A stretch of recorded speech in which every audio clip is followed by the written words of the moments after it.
The taking of Halicarnassus gave Alexander an opportunity to consolidate his gains and to prepare for the trials which lay ahead. Parmenion was sent with a strong contingent of cavalry to patrol the coast and harry the Persian navy whenever they came ashore.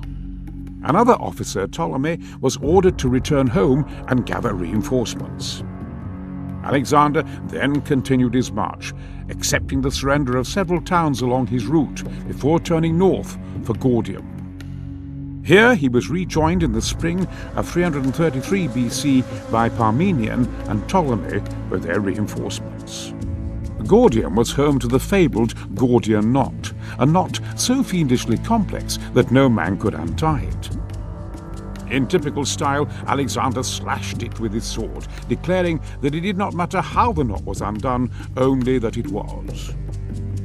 Resuming his advance, and after a failed Persian attempt to halt him at the mountain entrance, known as the Cilician Gates, Alexander took the city of Tarsus. Here the Macedonian advance was delayed as Alexander fell ill with a fever. Encouraged by this apparent sign of weakness, the Persian king Darius gathered a great army of some 600,000 men and prepared to march in pursuit. Alexander recovered and continued his march along the coast, whilst Darius travelled through the mountains to appear unexpectedly at the Macedonians' rear, cutting their lines. Far from being intimidated, as anticipated, Alexander turned and force-marched to face the Persians. His comparatively small force came upon the vast Persian army on the banks of the Pinarus, on the cramped ground between the mountains and the sea. Darius's advantage of surprise had been lost, and the Macedonians' swift march had caught the Persians in a place where they would struggle to properly deploy their huge army. Even so, the mismatch in numbers made the prospect of defeat for the Macedonian king almost certain. The river Pinarus, south of Issus.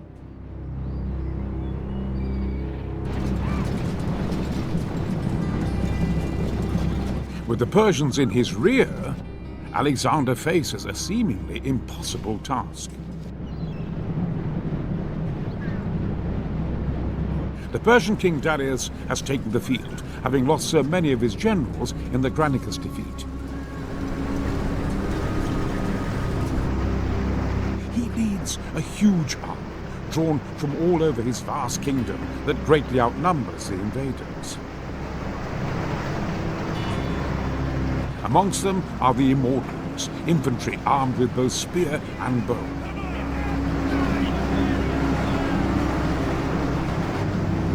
There are also units of heavy cavalry from Bactria, mercenary Greek heavy infantry, and bowmen from Mardia.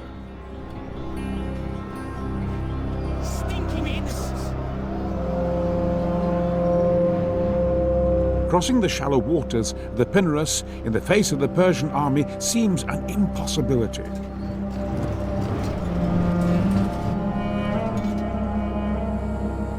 But Alexander is a shrewd commander.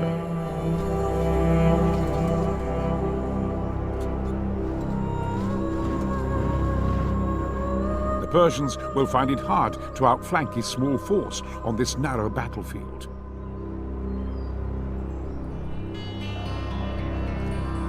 And the keystone of their morale is their king.